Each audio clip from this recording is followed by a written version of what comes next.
Hello everybody, welcome to my channel Times Law. तो आज हम लोग एक नए टॉपिक के बारे में बात करेंगे और वो रिट पिटिशन। रिट पिटिशन आप लोगों ने कई बार सुना होगा कि आर्टिकल 226 में हम लोग हाई कोर्ट में रिट पिटिशन फाइल कर सकते हैं और आर्टिकल 32 में हम लोग सुप्रीम कोर्ट में फाइल कर सकते हैं। तो आखिर ये रिट पिटिशन होता क्या है और क्यों हम लोग फाइल करते हैं? तो देखिए, 5 टाइप के रिट होते हैं, आप लोग को पता है, आगे अभी हम लोग बात करेंगे। लेकिन रिट पिटिशन हम लोग कब फाइल कर सकते हैं? देखिए, जब कभी भी किसी के भी फंडामेंटल प्रोटेक्शन को वायलेट किया जाता है, जैसे हम लोग का राइट टू एजुकेशन है, राइट टू लाइफ है, फ्रीडम है, अगर इसको वायलेट किया जा रहा है, इसके प्रोटेक्शन के लिए, for the protection of fundamental rights, हम लोग रिट पिटिशन फाइल करते हैं। और एक चीज़ याद रखिएगा कि इमरजेंसी के अलावा कहीं भी फंडामेंटल राइट्स को कर्टेल नहीं किया जा सकता है। और पार्ट 3 हम लोग के कॉन्स्टिट्यूशन में, पार्ट 3 में हम लोग फंडामेंटल राइट्स के बारे में बात करते हैं, आर्टिकल 12 टू लेके 35 तक। अगर किसी को भी लगता है कि उसका फंडामेंटल राइट्स को वायलेट किया गया है, they can approach to the Supreme Court under article 32। तो चलिए अब हम लोग शुरू करते हैं आगे की तरफ। आके रिट पिटिशन कितने टाइप के प्रकार के होते हैं और उसके क्या क्या मैक्सिम्स हैं। देखिए, सुप्रीम कोर्ट को protector and guarantor of fundamental rights कहा गया है और बी आर अम्बेडकर ने हार्ट ऑफ कॉन्स्टिट्यूशन कहा है आर्टिकल 32 को। बी आर अम्बेडकर ने आर्टिकल 32 जो कॉन्स्टिट्यूशन में रिट पिटिशन के बारे में बात करता है, उसको हार्ट ऑफ कॉन्स्टिट्यूशन के बारे में कहा गया है। तो चलिए अब हम लोग समझते हैं आगे के में कि आखिर 5 टाइप के जो रिट होते हैं, कितने टाइप के रिट होते हैं और उसका क्या क्या फ़ायदे होते हैं। देखिए, सबसे पहला आता है हैबियस कॉर्पस। हैबियस कॉर्पस का काम, हैबियस कॉर्पस का सबसे मेन मतलब है टू प्रोड्यूस द बॉडी। अगर आपको अनरीजनेबल डिटेंशन यानी कि आपको कोई गिरफ्तार कर लिया है बिना किसी रीज़न का, तो आप या आपके परिवार वाले कोई भी रिट पिटिशन फाइल कर सकते हैं हाई कोर्ट या सुप्रीम कोर्ट में।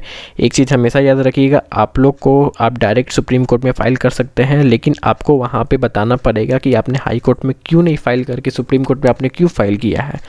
तो हैबियस कॉर्पस में आप लोग को, अगर आपको अनरीजनेबल डिटेंशन यानी कि अनलॉफुल बिना किसी ग्राउंड के अगर आपको डिटेन किया गया है, यानी कि गिरफ्तार करके आपको जेल में बंदी करके रखा गया है, तो आप डेफिनेटली इसमें हैबियस कॉर्पस से रिट पिटिशन फाइल कर सकते हैं।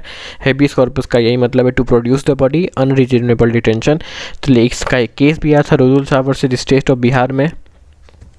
रुदुल शाह का पूरा सज़ा पूरा हो गया था, उसके बाद 15 साल का एक्सटेंड कर दिया गया था। इस पर रिट पिटिशन इन्होंने फाइल किया और बाद में इसको छोड़ा गया और इसको अवार्ड किया गया, एक्सटेम्पलरी पर्पस के लिए अवार्ड भी दिया गया। तो अब चलिए हम लोग समझते हैं कि आखिर हम लोग कहाँ कहाँ रिट पिटिशन हैबियस कॉर्पस का यूज नहीं कर सकते हैं। तो सबसे पहला पॉइंट है where detention is unlawful, where detention is lawful. जहाँ पर पूरा लॉ को देखते हुए डिटेन किया गया है, तो वहाँ पर आप हैबियस कॉर्पस का यूज नहीं कर सकते। और कंटेम्प्ट ऑफ कोर्ट, अगर कोर्ट में किसी टाइप का व्यवहार गलत किया गया है या फिर आप कोर्ट में किसी को बंदूक दिखा दे रहे हैं या फिर कुछ कर दे रहे हैं, धमका दे रहे हैं, कुछ कर दे रहे हैं जो कि अनलॉफुल है और कंटेम्प्ट ऑफ कोर्ट के डिफिनेशन के अंदर में आता है, तो फिर आप वहाँ पे हैबियस कॉर्पस का यूज नहीं कर सकते हैं। या फिर detention is outside jurisdiction, jurisdiction के अगर बाहर अगर उसको डिटेन किया गया है, तो वहाँ पे आप हैबियस कॉर्पस का यूज नहीं कर सकते। और सबसे लास्ट पॉइंट है detention is by the competent court. अगर किसी कॉम्पिटेंट कोर्ट ने अगर उसका जजमेंट दे दिया है कि हाँ इस रीजन के कारण इसको डिटेन किया गया है, तो वहाँ पर भी आप नहीं फाइल कर सकते हैं रिट ऑफ हैबियस कॉर्पस। तो अगला रिट है writ of mandamus. Writ of mandamus का मतलब होता है टू परफॉर्म पब्लिक ड्यूटी। देखिए, ये रिट ऑफ मैंडामस एक टाइप का कमांड है ताकि पब्लिक ड्यूटी को परफॉर्म किया जा सकता है। जैसे एक केस था Gujarat state finance corporation versus lotus hotel का।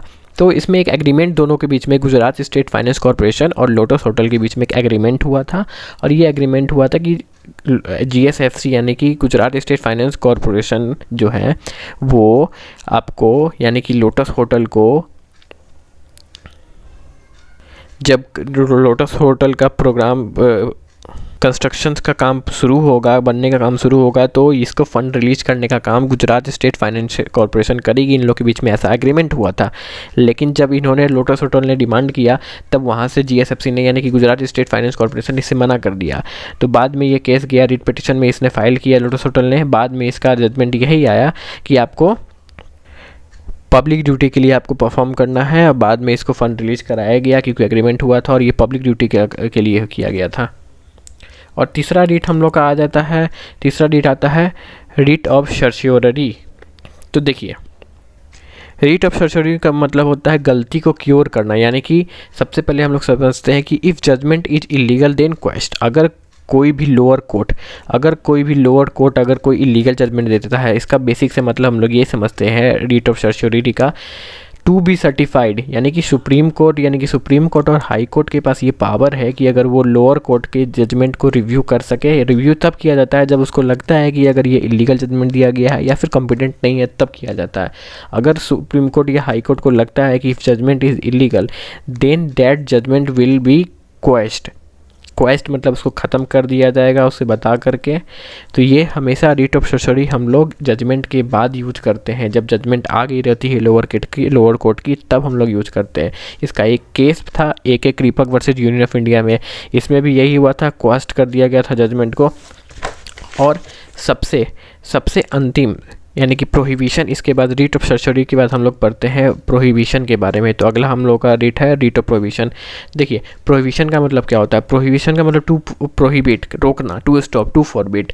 तो देखिए फॉर प्रिवेंशन के लिए ये होता है जजमेंट अनाउंस होने से पहले उसे अगर आप रोकना चाहते हैं तो आप रीट ऑफ प्रोहिबिशन का आप यूज कर सकते हैं। रीट ऑफ सर्जरी में हमने क्या पढ़ा था, रीट ऑफ सर्जरी में हमने ये पढ़ा था कि अगर जजमेंट आ जाता है तब आप उसको लोअर कोर्ट को, सुप्रीम कोर्ट या हाई कोर्ट चेंज करा सकता है, उसको क्वेश्चन करा सकता है। लेकिन प्रोहिबिशन में जजमेंट अगर नहीं आया है उसके पहले भी आप कर सकते हैं। तो इस चीज़ का ध्यान रखिएगा, रीट ऑफ सर्जरी में जजमेंट के बाद होता है और प्रोहिबिशन में जजमेंट के पहले। और लास्ट हम लोग का आता है Q warrant by what authority.